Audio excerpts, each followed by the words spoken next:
Lavina's knees pressed hard against the dusty ground, her hands trembling over the basin of wet clothes.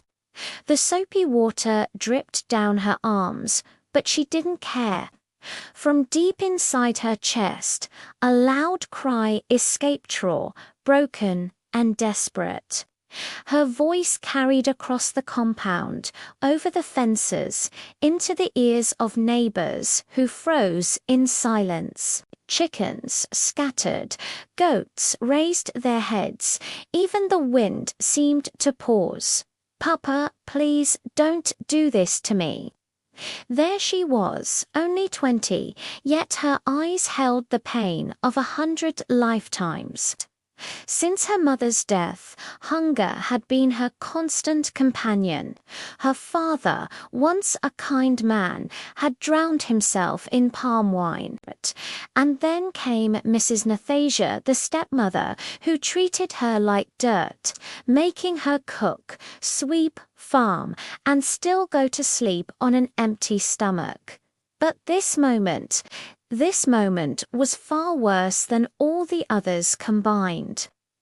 In the small, dusty village of Isarco, people often whispered about Lavina's suffering, but no one ever dared to speak against Mrs. Nathasia's cruelty. And now, her father stood before Joshua, young man from the city who had been working on his farm.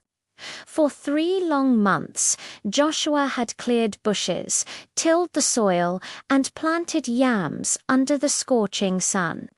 His hands were blistered, his back ached, but he endured it all because he desperately needed the money. Only, the money never came. Each time Joshua asked for his pay, Mr. Michael Lavina's father would give one excuse after another. But today, Joshua's patience had finally run out. His voice shook with frustration. "Please, sir, I need my wages. I have worked hard for 3 months. Mr. Michael scratched his head lazily, his breath sour with palm wine. His bloodshot eyes scanned the compound until they landed on Lavina, still bent over the basin of clothes. And then, with a scornful laugh, he spoke the words that froze the air. "I can give you my daughter in exchange for the money I owe you. Take her, sell her body to rich men. That way you will recover your pay." The basin slipped from Lavina's grip. Soap and water splashed into the dirt. Her entire body shook as she crawled toward her father, clutching at his legs. "Papa, please, I am your daughter. Don't do this to me." But his face was like stone, completely unmoved, his heart drowning in drink. From the corner, Mrs. Nathasia's wicked smile widened.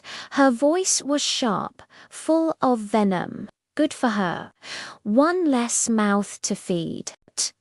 Lavina screamed louder, rolling in the dust, pounding the ground with her fists.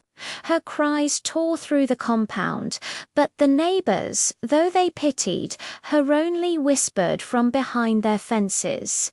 No one dared to step forward. And Joshua, he stood frozen, his fists clenched, his chest heaving. He had come for his wages. But now he was staring at something far worse, a young woman's life, being sold right before his eyes. What will Joshua do? Will he save Lavina from this terrible fate, or will he walk away? And what is the secret he's been hiding all along? A secret that could change everything for Lavina. Make sure you resubscribed with notifications on so you don't miss the next part of this shocking story. You won't believe what happens next.